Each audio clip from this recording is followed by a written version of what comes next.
Nous allons ouvrir la parole de Dieu maintenant, avant de laisser la parole à Stéphane, pour lire un extrait de l'évangile de Jean au chapitre 11. Et nous lirons au verset 25.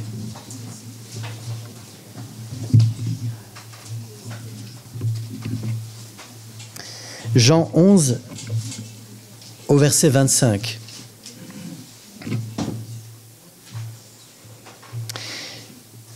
Jésus lui dit à Marthe, « Je suis la résurrection et la vie. Celui qui croit en moi vivra, quand même il serait mort. » Amen. Voilà, je laisse la parole maintenant à notre frère, qui va prendre la parole de la part du Seigneur.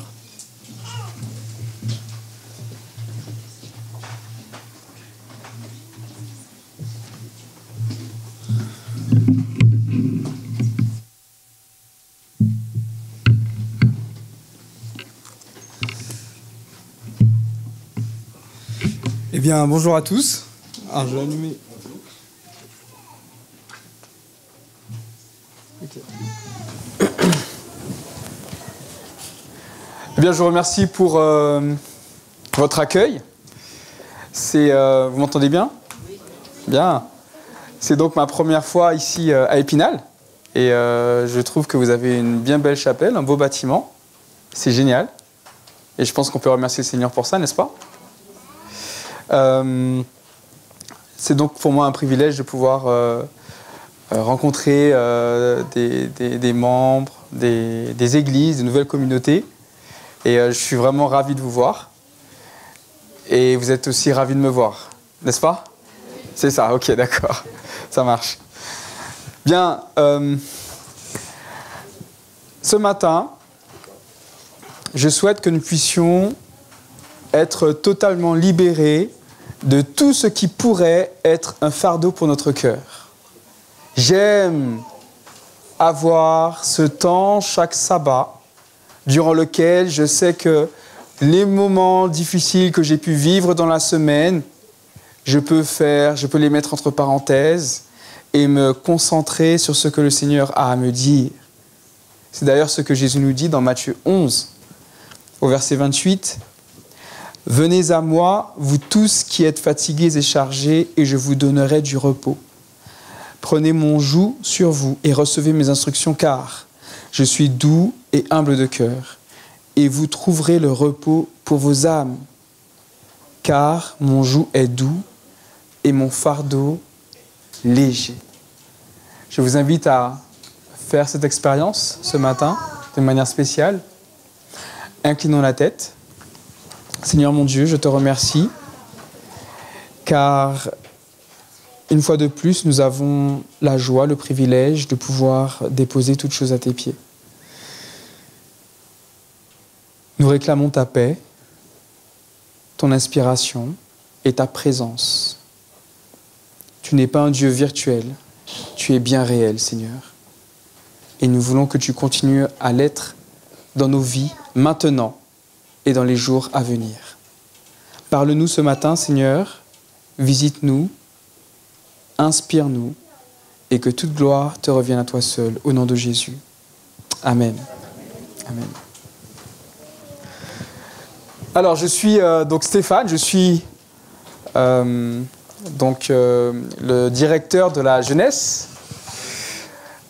La jeunesse. Est-ce que je peux voir les mains de ceux qui sont jeunes dans la salle ? Yes, ça fait plaisir. Alors vous remarquerez que être jeune ne dépend pas forcément de l'âge, hein. Vous avez compris ? Hein ? Ben oui, jusqu'à quel âge sommes-nous jeunes ? Ou on est plus jeune à partir de quel âge ? Ouais. C'est déjà, effectivement, c'est d'abord un état d'esprit. Et c'est vrai que c'est bien lorsque des personnes décident de rester jeunes et de rester remplis de force et d'énergie, pour le Seigneur en tout cas. Est-ce que je peux voir les mains de tous ceux qui sont remplis de force et d'énergie pour Jésus ? Super, c'est formidable. Ce matin, nous allons réfléchir ensemble sur une notion que je trouve incroyable. Déjà, l'histoire en elle-même, elle est exceptionnelle. À vrai dire, cette histoire-là, si on la vivait comme si on y croyait vraiment, je pense que des choses extraordinaires auraient pu se vivre dans l'Église. Je parle à tout le monde, mais je parle de manière spéciale aux jeunes. Aux bourgeons. Est-ce qu'il y a des bourgeons dans la salle? Ce sont les bourgeons. Je sais qu'il y en a au moins un. Ah, t'es là? Ah, il est là. Est-ce qu'il y a des tisons?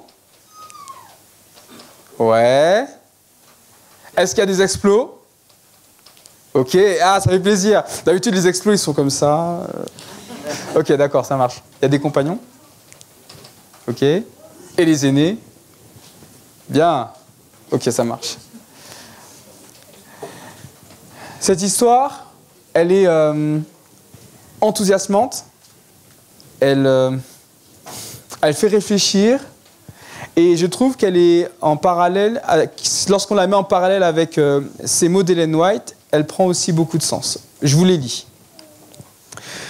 Les progrès de l'œuvre de Dieu dans tous les domaines nécessitent une ardeur, un courage et un zèle juvénile. Ok ? Pour établir des plans avec clarté et les exécuter d'une main ferme, il faut des énergies neuves. Des énergies neuves. Vous comprenez ça ? Aussi, Dieu désire-t-il que les jeunes contribuent à l'avancement de sa cause. Il invite jeunes gens et jeunes filles à lui consacrer leur force, l'emploi de leurs facultés, la vivacité de leur esprit et la vigueur de leurs actions. Tout cela glorifieront Dieu et apporteront le salut à leurs semblables. Beau challenge, hein? Encourageant. L'Église est composée de toutes les générations et je suis convaincu que chaque génération a sa part. Ce qui m'interpelle au fur et à mesure que je visite des communautés et aussi dans les églises que j'ai pu avoir, ce qui m'interpelle, c'est que j'ai l'impression, et j'espère que ce n'est qu'une impression, mais j'ai l'impression qu'arrivé à un certain âge, certains de nos jeunes quittent l'Église. Est-ce que vous partagez cette impression que j'ai? Alors, je ne sais pas, je ne connais pas Épinal, je vous l'ai dit, c'est la première fois que je viens ici. Mais j'ai quand même l'impression que autour de la vingtaine, autour de 25 ans, il y a beaucoup de nos jeunes qui quittent l'Église. Pourquoi donc? Je me suis posé la question. J'ai quelques éléments de réponse. Mais avant ça, je vous invite à lire avec moi donc, cette histoire. Je vous invite à prendre avec moi Jean chapitre 11.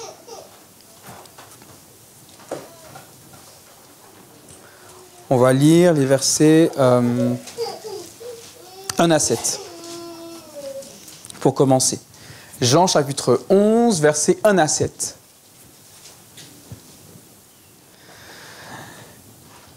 Il y avait un homme malade, Lazare, de Béthanie, village de Marie et de Marthe, sa sœur. C'était cette Marie qui oignit de parfum le Seigneur et qui lui essuya les pieds avec ses cheveux. Et c'était son frère Lazare qui était malade. Les sœurs envoyèrent dire à Jésus, « Seigneur, voici, celui que tu aimes est malade. » Après avoir entendu cela, Jésus dit, « Cette maladie n'est point à la mort, mais elle est pour la gloire de Dieu, afin que le Fils de Dieu soit glorifié par elle. » Or, Jésus aimait Marthe et sa sœur et Lazare. Notre Seigneur a fait des choses extraordinaires durant son ministère terrestre. Lorsque nous lisons ce récit-là, nous sommes presque à la fin de son ministère terrestre, de Jésus. Il a déjà accompli de grandes choses. Il y a eu des événements merveilleux qui se sont déroulés. On a assisté à des miracles, à des transformations, à une résurrection, la veuve de Naïn, à des guérisons. La vie de tellement de personnes a été changée. Ce n'est pas un Jésus virtuel, ce n'est pas une histoire. C'est une personne qui a agi et qui continue d'agir dans les vies. C'est pour de vrai. Jésus a agi. On pense à cette femme qui était atteinte d'une perte de sang depuis 12 ans, qui n'avait strictement plus aucun espoir et qui, grâce à sa foi en Christ, a pu être complètement guérie. On pense à ce paralytique qui a été placé devant Jésus sur un brancard. Il est passé à travers le toit de la maison par ses amis. Il a été guéri, relevé. On pense à ce lépreux qui, du jour au lendemain, a été chassé de sa vie, de son travail, de sa maison, et qui a tout perdu le jour où le sacrificateur l'a déclaré impur. Il a dû partir dans le désert, sans plus aucun espoir de revoir sa famille et ses proches. Et à ce moment-là, il rencontre Jésus, et Jésus lui dit « Je le veux, sois pur », et il est purifié. Voilà le Jésus dont on parle ici. Le Seigneur qui a agi dans la vie de tant de personnes, et qui a fait des choses extraordinaires. Toutes les personnes dont la société ne voulait pas ont pu trouver un refuge, un abri, un réconfort. On garde ça à l'esprit, un refuge, un abri, un réconfort. Jésus, lui, semblait invincible. Rien parmi les ennemis de l'humanité ne semblait pouvoir avoir l'ascendant sur lui. Il était toujours vainqueur. Il avait toujours le dernier mot. Et grâce à sa douceur, son intelligence, sa force et son action, des gens retrouvaient le sourire. Waouh! Être en la présence de Jésus semblait apporter une réponse à un manque profond. C'est comme s'il y avait une espèce de malaise, de mal-être qu'on n'arrivait pas à définir et auquel on n'arrivait pas à donner une réponse. Mais lorsqu'on entrait en présence de Jésus, il y avait quelque chose qui se passait. C'est comme si une soudaine réponse apparaissait. Waouh! Qu'il est bon de rester auprès du Seigneur. Et nous arrivons donc à cet épisode. Lazare est malade. C'est bien ça, hein? On reprend le texte. Donc verset 3, les sœurs envoyèrent dire à Jésus, « Seigneur, voici, celui que tu aimes est malade. » Ça me fait penser à la différence entre contrat et alliance. Est-ce que je peux voir les mains de ceux qui ont déjà signé un contrat? Tout le monde. Si vous avez un abonnement chez un opérateur, vous avez signé un contrat. Hein? C'est ça. Hein?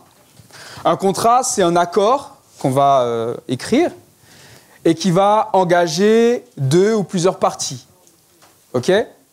En l'espèce, pour un forfait téléphonique, le contrat, c'est que l'opérateur me donne accès à son réseau via une carte SIM et moi, en retour, je paye tous les mois.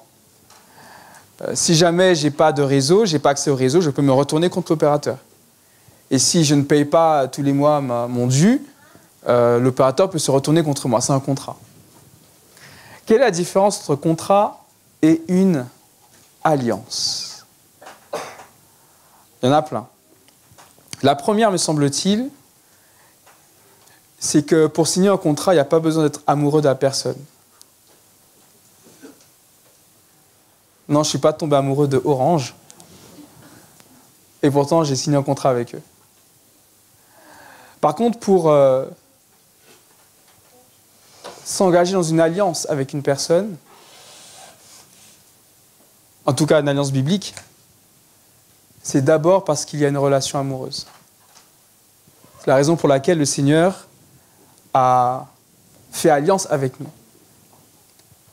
Parce qu'il nous a aimés.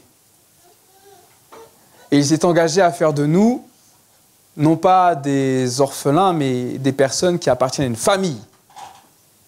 Des personnes qui peuvent être fiers de la filiation à laquelle ils appartiennent. Nous ne sommes plus simplement des descendants d'Adam. Nous sommes des enfants de Dieu, grâce au sacrifice de Jésus. Tant et si bien que, on dit, il n'y a pas d'amour, il y a des preuves d'amour. Le Seigneur nous a dit qu'il nous aimait et qu'il nous aimerait pour toujours. Et ça, il l'a montré. Il l'a prouvé en donnant son Fils. Car Dieu a tant aimé le monde qu'il a donné son Fils unique. C'est bien ça? Ok. Il y a donc cette alliance que le Seigneur a nouée avec ses enfants, son peuple. Et donc ici, au verset 5, l'auteur nous dit « Jésus aimait Marthe et sa sœur et Lazare ». Voilà ce qui lie Jésus et cette famille. Lazare est donc malade. Et malheureusement, il finit par mourir. On lit, au verset 21, on va lire. Marthe dit à Jésus, « Seigneur, si tu avais été ici, mon frère ne serait pas mort. » Qu'est-ce qui s'est passé? On ne comprend pas. Jésus, il n'a pas eu d'échec jusque-là. Il y a bien eu cet aveugle où il a dû apparemment s'y prendre à 2 fois. Il faut qu'il retrouve la vue, mais ce n'est pas un échec. C'est bizarre, là, Jésus est amoureux des gens. Apparemment, il avait moyen de venir plus tôt, il ne vient pas aussi vite que possible. Et là, on a Lazare qui meurt. Et Tison, vous comprenez ça? C'est quand même étrange. Lorsqu'on aime quelqu'un, on fait le maximum pour la personne, c'est vrai ou pas? Ouais. Et pourquoi Jésus n'a pas fait le maximum ici? Bon, c'est l'impression qu'on a. Mais on se dit, franchement, comme Marthe, mais Seigneur, franchement, si tu avais été ici plus tôt, mon frère ne serait pas mort. Pourquoi elle dit ça à Marthe? Parce que Jésus se présente comme le grand je suis. Est-ce que vous vous rappelez de l'épisode du buisson ardent? Alors, bon, le bourgeon, ça fait un peu jeune. Les explos. Ils sont où les explos déjà? Ah ouais, les explos, ok, ça marche. Ok. Il y avait un buisson qui brûlait et qui ne brûlait pas. Vous vous rappelez de cette histoire? Ça marche. Et il y avait une voix qui sortait du buisson. Vous vous rappelez aussi? Ok. La voix, c'était qui? C'était qui? Ok. Et à un moment, le buisson... Alors, Dieu, il parle dans le buisson à qui? À Moïse. Et à un moment, Moïse, il dit, mais ouais, mais voilà, c'est compliqué. Et puis, mais t'es qui, en fait? T'es qui? Et là, Dieu répond quoi? Je suis. Très intéressant. Hein? Je suis. Et vous savez quoi? Le je suis du buisson, c'est le même je suis avec lequel Christ va se présenter à chaque fois. Je suis. Je suis. Je suis venu non pour abolir, mais pour accomplir. On l'a lu juste avant, je suis doux et humble de cœur. Je suis au milieu de ceux qui se réunissent en mon nom. Je suis le pain de vie. Celui qui vient à moi n'aura jamais faim. Celui qui croit en moi n'aura jamais soif. Je suis le pain vivant qui est descendu du ciel. Si quelqu'un mange de ce pain, il vivra éternellement. Et le pain que je donnerai, c'est ma chair, que je donnerai pour la vie du monde. Je suis la lumière du monde. Celui qui me suit ne marchera pas dans les ténèbres, mais il aura la vie, il aura la lumière de la vie, pardon. Avant qu'Abraham fût, je vous le dis en vérité, je suis. Je suis la porte. Si quelqu'un entre par moi, il sera sauvé. Il entrera, il sortira, il trouvera des pâturages. Je suis le bon berger. Le bon berger donne sa vie pour ses brebis. Je suis le Fils de Dieu. Je suis la résurrection et la vie. Celui qui croit en moi vivra, même s'il meurt. Je suis le chemin, la vérité et la vie. Nul ne vient au Père que par moi. Ça fait beaucoup de je suis, n'est-ce pas? Ça fait beaucoup d'éléments sur lesquels on peut s'appuyer pour construire notre foi, quel que soit notre âge. Je me rappelle, j'avais 16 ans et alors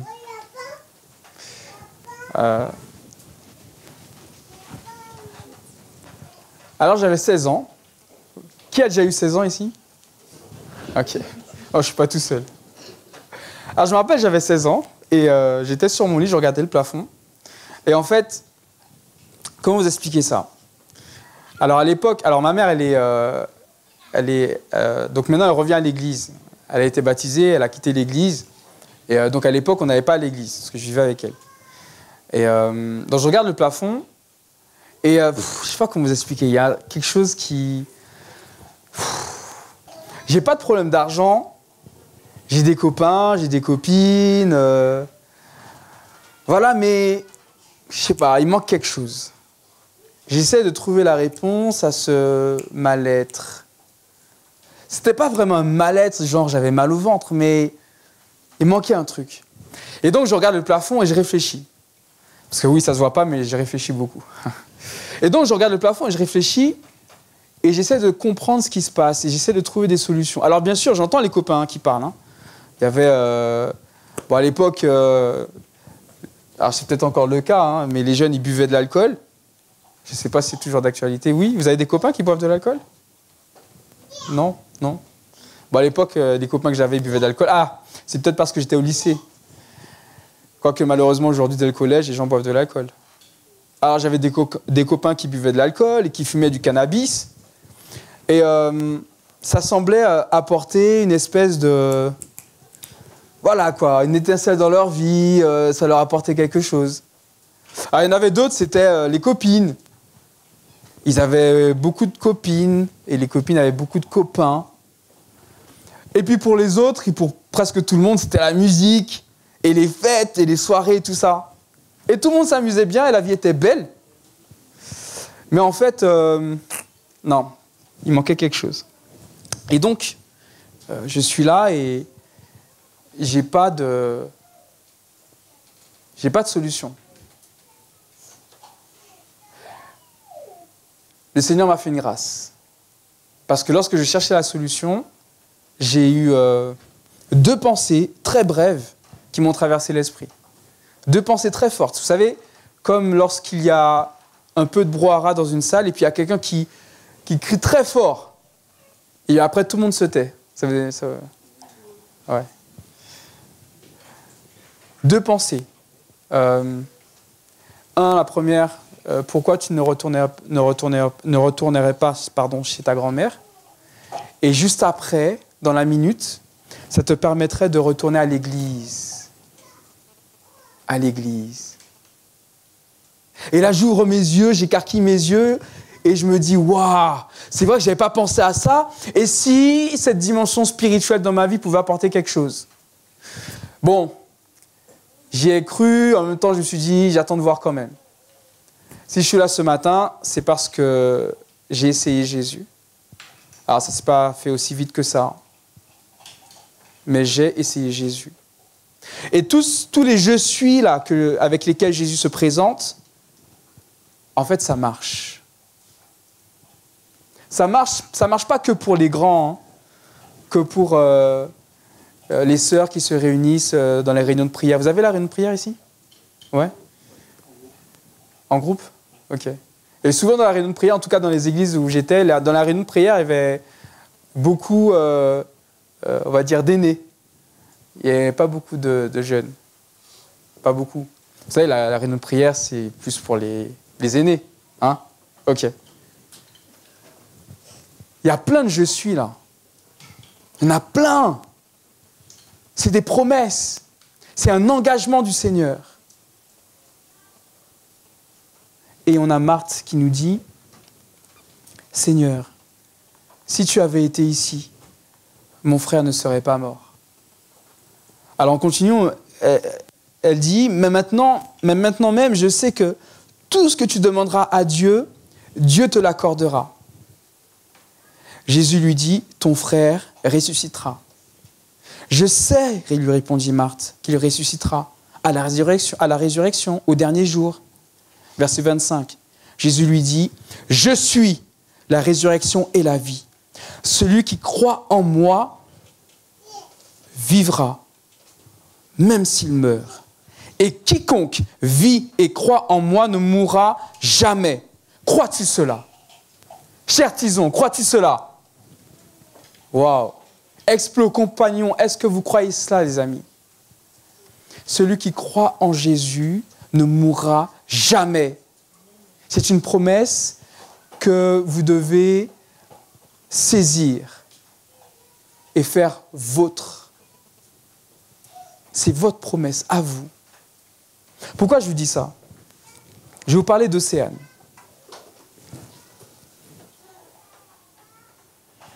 Océane a 17 ans. C'est une jeune fille qui vivait à côté de là où on habite aujourd'hui. J'habite à côté de Corbeil. Elle habitait à côté. Le 8 mars, Océane, 17 ans, s'est allongée sur les rails en gare d'Évry, avant le passage d'un train. Et elle est décédée. Ce geste, elle va l'expliquer dans une lettre de 4 pages qu'elle va adresser à sa famille. Et dans la lettre, elle explique que alors déjà, c'est une jeune fille qui, en tout cas, n'avait pas de problème particulier. Elle venait d'avoir 20 sur 20 au bac de français. C'était une fille très studieuse et brillante et qui avait, en qui on pouvait, qui promettait beaucoup. Elle a été victime d'une escroquerie. On lui a demandé de faire 2 chèques, de donner de l'espèce contre 2 chèques qu'elle allait déposer sur son compte bancaire. Et c'est avéré que c'était des chèques volés. Elle a tellement eu honte de ça, tellement eu honte d'affronter le regard de ses parents et d'être confrontée au fait qu'elle devait répondre de ça par une plainte à la police et à la banque, etc., qu'elle a préféré se suicider. Comment, à 17 ans, peut-on se suicider pour une escroquerie? Voilà la situation dans laquelle se trouvent les personnes autour de nous. Pas toutes, bien sûr. Mais je parle de certaines personnes au lycée, au collège, même à l'école élémentaire. Des personnes qui n'ont strictement aucun espoir et qui pourraient mettre un terme à leur vie à cause d'une peccadille. Est-ce que vous avez entendu parler d'un policier qui s'est donné la mort il y a quelques jours à Bobigny? Vous n'avez pas entendu parler de ça? Alors, c'est un collègue d'un membre de Pierrefitte que je connais. Et comme je savais que lui, qui est policier, et comme je savais que lui travaillait aussi à Bobigny, je dis, mais au fait, tu le connais, le monsieur qui s'est donné la mort? Il me dit, oui, bien sûr. Et voilà ce qu'il me dit. J'ai eu l'occasion de discuter avec lui, parce que des fois, à la pause, on parle de... les gens s'expriment un peu sur leur foi, etc., donc dans la discussion, etc. Et lui disait que moi je suis je suis rien d'autre qu'un amoncellement de cellules. Hein? Et ça ne sert à rien de chercher à trouver une raison d'être pour laquelle on serait là. On est là à cause d'un accident, à cause du hasard, point final. Voilà la situation dans laquelle les gens autour de nous vivent, les amis. Et nous avons Jésus. Nous avons le grand je suis. Celui qui est capable de trouver des solutions même lorsqu'il n'y en a pas. Nous avons Jésus. Et autour de nous, il y a ces personnes qui n'attendent que cette étincelle d'espoir. Avoir Jésus dans sa vie. Alors c'est sûr, cher Gia, c'est pas toujours simple de parler de sa foi. Mais je puis vous assurer que le meilleur moyen de grandir dans l'Église, c'est de servir. Je me rappelle cette histoire. C'est l'histoire d'un monsieur. Ça se passe au 19e siècle. Est-ce qu'il y a des voitures au 19e siècle? Alors ouais, à la fin, il y en a, c'est vrai. Mais là, à l'époque, il n'y en a pas. Bon bref, et même s'il y en a, c'est à la campagne, donc il n'y en a pas. Et donc à l'époque, on est à la campagne en hiver. Ça se passe aux États-Unis. Et vous savez qu'aux États-Unis, les hivers sont parfois mortels. Enfin, pas qu'aux États-Unis, mais bon. Bref. Et donc, en fait, c'est une caravane, donc plusieurs, en convoi. Et donc, il y a eu un problème sur une charrette. Enfin, voilà, c'est ça. Et donc, les gens sont à l'arrêt, dans le froid. Et les personnes luttent contre le froid, mais on ne peut pas lutter très longtemps contre un froid intense. Et donc, les gens commencent à mourir à cause du froid. Et il y a un monsieur qui est là, pareil, dans le froid. Il lutte. Et au bout d'un moment de guerre lasse, il ne se bat plus contre le froid et il commence à se laisser partir. Il commence à s'endormir, le coma. Et à ce moment-là, il entend un autre monsieur à côté de lui en train de gémir à cause de la douleur. Et là, il se dit, je ne peux pas le laisser tout seul en galère. Donc, il réunit le peu d'énergie qu'il a. Hein? Et il fait tous ses efforts pour aller le rejoindre, le monsieur. Et il essaie de le secouer. Et il voit qu'en fait, le monsieur, il doit le déplacer. Il réfléchit, il se dit, ah mince, il me semble avoir vu un abri. Alors, ce qu'il fait, il va prendre le monsieur, et puis il va lui dire, allez-y, on y va. Mais le monsieur, il est tellement fatigué à cause du froid, il n'en peut plus. Alors, du coup, il va le prendre sur ses épaules, il va le traîner, lui-même il se traîne, mais il le traîne en même temps, il galère, il souffre. Finalement, ils arrivent à l'abri et ils jettent le monsieur par terre. Et finalement, dans l'abri, c'est un vrai abri en plus, c'est super. Et du coup, le monsieur, il commence à aller un peu mieux. Et là, il s'assoit. Ah, purée, c'était trop dur. Et là, boum, un flash. Il vient de se sauver la vie. Il vient de se sauver la vie.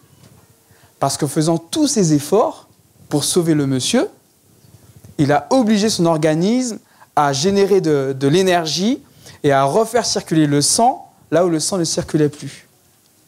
Le monsieur venait de se sauver la vie en sauvant la vie de quelqu'un.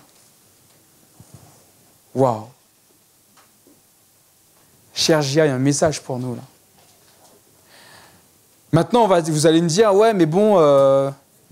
les gens à côté de moi, déjà à l'école, on n'a pas le droit de parler de Jésus. Et puis quand tu parles de Jésus, les gens ils rigolent. Et puis quand ils rigolent pas, après, ils te regardent bizarre. Puis moi, j'aime bien mes potes, quoi. Je veux pas après que mes potes, ils me regardent chelou. Et puis après, voilà, quoi. Et puis j'ai pas envie d'être stigmatisé, d'être pointé du doigt. C'est vrai ou pas? C'est bien d'avoir des potes quand même. Bah oui. Bah alors, je vous lis l'histoire. On va lire à partir du verset 32. Lorsque Marie fut arrivée là où était Jésus, et qu'elle le vit, elle tomba à ses pieds. Elle lui dit, Seigneur, si tu avais été ici, mon frère ne serait pas mort. Verset 33. Jésus, la voyant pleurer, et les Juifs qui étaient venus avec elle, frémit en son esprit et fut tout ému. Et il dit, où l'avez-vous mis? Seigneur, lui répondirent-ils, viens et vois. Jésus pleura. Sur quoi les Juifs dirent « Voyez comme il l'aimait ». Et quelques-uns d'entre eux dirent « Lui qui a ouvert les yeux de l'aveugle, ne pouvait-il pas faire aussi que cet homme ne meure point ?» Jésus, frémissant de nouveau en lui-même, se rendit au sépulcre. C'était une grotte et une pierre était placée devant. Jésus dit « ôtez la pierre ». Marthe, la sœur du mort, lui dit « Seigneur, il sent déjà, car il y a 4 jours qu'il est là. » 4 jours, c'est pas un hasard. Jésus a fait de façon à venir 4 jours après le décès. Parce qu'en fait, pour être vraiment mort à l'époque, il fallait être mort depuis plus de 3 jours. Bah ouais, comment on fait pour savoir si c'est pas un coma profond? Vous savez, les comas profonds, la respiration elle est à peine perceptible. Donc du coup, pour être sûr que la personne était morte, on attendait 3 jours. Et si au bout de 3 jours, elle n'était pas réveillée, ça voulait dire qu'elle était vraiment morte. Et là, du coup, Lazare, il est vraiment mort. Après, on ne pourra pas dire « Ouais, mais il était dans le coma, c'est pas un vrai miracle et tout et tout. » Non, non, non. Il était vraiment mort. Ça faisait 4 jours qu'il était dans la grotte. Et moi, je me dis que, en fait, cette grotte où était Lazare, là, c'est un peu ce style de grotte là, dans laquelle elle était Océane. Et il y avait une espèce de pierre devant la grotte. Et les gens sont dans les ténèbres, dans le noir. Il n'y a pas d'issue, il n'y a aucune issue, et ils ne vont pas s'en sortir, et ils préfèrent baisser les bras. Or, Jésus est là. Et c'est génial parce que Jésus, il dit, ôtez la pierre. Est-ce que le Seigneur aurait pu ôter la pierre lui-même? Ouais, il aurait pu. Alors, vous avez remarqué que Jésus n'ôte pas les pierres, hein, parce que c'est un roi. Les rois n'ôtent pas les pierres. C'est un ange qui est venu faire rouler la pierre devant son tombeau, n'est-ce pas? Yes. Ôtez la pierre. Il va falloir ôter la pierre, les amis. Cher J.A., est-ce que vous êtes prêts à ôter la pierre pour que les personnes autour de nous puissent entendre la voix de Jésus? Si Jésus avait dit « Lazare, sors !» avec la pierre devant la grotte, est-ce que Lazare aurait entendu? Peut-être que oui, peut-être que non, je ne sais pas. Mais en tout cas, ce qui est sûr, c'est que Jésus, avant d'intervenir en faveur de Lazare, a demandé à ce que la pierre soit ôtée. Et moi, je suis convaincu qu'en tant que jeune, qu'en tant que J.A., notre mission, c'est de répondre à l'appel du Seigneur et de faire en sorte que les pierres qui enferment les gens puissent être ôtées. Je parle au J.A., mais vous l'aurez compris, c'est la mission de l'Église. Et là, la question que je peux me poser, mais Seigneur, il y a certainement des pierres et tu m'appelles à les ôter, mais je fais ça comment? Et puis, comment je fais pour savoir que je dois ôter une pierre? Mes amis, le Seigneur a noué cette alliance d'amour avec tous les hommes. Parce que Dieu a tant aimé le monde qu'il a donné son Fils afin que quiconque, je crois que nous avons notre part à jouer. Et je crois qu'il y a quelque chose d'extraordinaire à faire. De la même manière que je vais m'investir à fond pour ce monsieur qui est en train de mourir dans le froid, grâce à cet engagement, grâce à cet investissement, le Seigneur pourra agir en moi également. Et ça sera pour moi une source de vie. Il n'y a pas de fatalité à ce que nos jeunes quittent l'Église. Moi, je ne crois pas en ça. On veut nous faire croire qu'il n'y a plus rien à faire et que de toute façon, les gens autour de nous ne croient plus en Dieu et que de toute façon, nous sommes dans une société post-chrétienne, post-moderne, post-ceci, post-cela. Tout ça, ce sont des pierres. Tout ça, ce sont des pierres. La voix de Jésus doit parvenir aux oreilles des personnes qui nous entourent. Comment jette la pierre? Déjà moi, en vivant en tant que chrétien, en ayant la bonne attitude, en étant rempli d'amour pour les gens. Parce que l'alliance que Jésus avait avec Lazare, c'est une alliance d'amour. Lorsque j'aime les gens, ça se voit, ça se ressent. Vous Vous savez, j'ai été enseignant. Est-ce que vous savez la différence entre un enseignant qui n'a pas de problème avec ses élèves et un enseignant qui a des problèmes avec ses élèves? Je repose la question. Connaissez-vous la différence entre un prof qui a des problèmes avec ses élèves et un prof qui n'a pas de problème avec ses élèves? Bon, il y a toujours des problèmes avec les élèves. Disons que globalement, il n'y a pas de problème et globalement, ça se passe bien. Et le prof où toujours en train de se plaindre, et les élèves ceci, et les élèves cela, et les élèves ceci, et les élèves cela, et il y a des embrouilles, et il y a des ceci, et cela. Vous savez quoi? J'ai réfléchi à la question. Je vous avais dit, je réfléchissais beaucoup. J'ai réfléchi à la question. Ce qui fait la différence, c'est quelque chose qui ne va pas s'expliquer, qui ne va pas se verbaliser, mais qui va se vivre.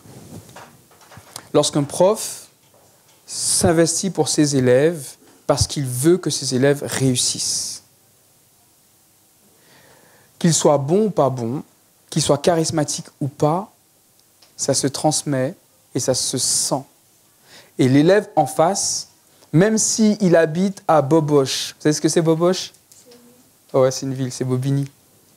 Même s'il habite à Bobigny, même s'il a son casier judiciaire dans le commissariat d'à côté, c'était le cas pour mes anciens élèves, eh ben, il sent qu'en face de lui, il y a quelqu'un qui s'intéresse à lui. Vous comprenez ou pas? Il sent qu'en face de lui, il y a quelqu'un qui fait des efforts pour lui. Et il sent qu'en face de lui, il y a quelqu'un qui se dit, voilà, je vais faire des efforts pour lui et j'espère que lui va le comprendre. Mais ça, bon, ça ne se dit pas entre hommes. Entre hommes, bon voilà. Mais là, on est entre hommes. Mais ça se sent.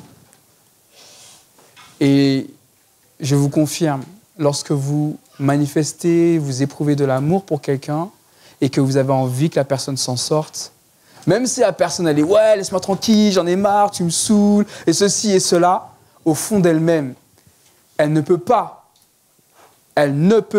se dire, ou ne pas se dire que la personne que j'ai en face de moi ne m'aime pas. Oui, cette personne-là m'aime, elle fait des efforts pour moi. Et je suis convaincu que c'est ce qui va faire la différence.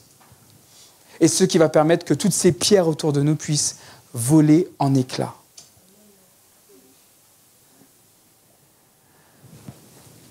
Alors, ce matin, je vais faire un appel. Et l'idée est la suivante.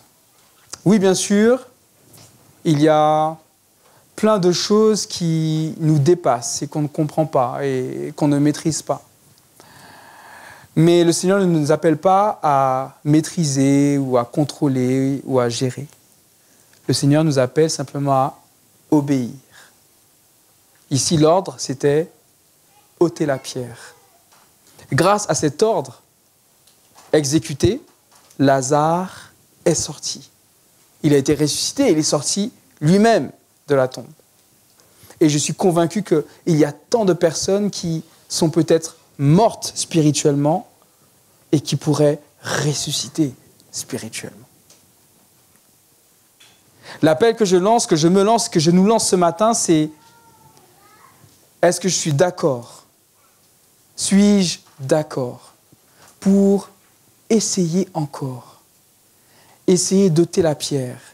Essayer d'être entre les mains de Jésus un instrument pour qu'il puisse parler et faire en sorte qu'il n'y ait plus aucun obstacle qui puisse s'interposer entre sa voix et la personne qu'il souhaite atteindre. Est-ce que je suis d'accord pour que Jésus puisse parler à travers moi et pour qu'il puisse ôter des pierres à travers moi et pour que là où je suis, quel que soit mon âge, je puisse être une source de bénédiction pour les personnes qui m'entourent. Je vous invite à incliner la tête. Seigneur mon Dieu, je te remercie. Car aujourd'hui encore, en 2019, tu nous montres qu'il y a tant de miracles en réserve et que nous n'avons encore rien vu. Oui, la société autour de nous a érigé, construit, édifié tant de pierres. Ce n'est même pas des pierres maintenant, c'est des chaînes montagneuses. Et lorsqu'on regarde à ça, c'est terrifiant et on se dit, il n'y a rien à faire. Autant continuer à aller dans notre petite communauté, tranquille, et puis voilà. Non, nous refusons cela. Seigneur, je nous présente à toi. Nous tous qui répondons positivement à ton appel. Oui, Seigneur, tu peux encore faire des miracles. Que ce soit pour nous, parce qu'il y a peut-être des pierres dans nos vies. Il y a des obstacles que nous devons ôter pour que tu fasses éclater ta gloire. Car tu as dit, ne t'ai-je pas dit que si tu crois, tu verras la gloire de Dieu. Seigneur, nous qui sommes présents ici ce matin, quel que soit notre âge, fais ce miracle dans nos vies, mon Dieu. Fais sauter toutes les pierres qui sont encore dans notre vie. Libère-nous, libère-moi, libère chacun d'entre nous, Seigneur. Et il y a aussi toutes ces personnes autour de nous. Des personnes que nous avons fréquentées il y a quelques années, ici même à Épinal, et qui ne viennent plus. Des jeunes que nous avons eus au Bourgeon, au Tison, aux Explos, aux Compagnons même, et qui ne viennent plus. Des collègues, des voisins, des amis, des frères, des sœurs, des parents, des enfants qui ne croient pas en toi. Seigneur, toutes ces personnes, mon Dieu, si elles ne tombent pas dans leur vie, ça veut dire qu'elles sont mortes spirituellement. Nous refusons cet état de fait et nous prions ce matin, mon Dieu, car tu es celui qui est capable de faire des choses extraordinaires. Oh mon Dieu, nous voici donc devant toi. Tous ceux qui ont répondu favorablement et positivement, Seigneur, utilise-moi, je t'en prie, et fais en sorte que, grâce à toi, je puisse ôter les pierres. Ôter la pierre de la vie de mon frère, de ma sœur, de mon enfant, de mes parents, et faire en sorte qu'ils puissent entendre ta voix.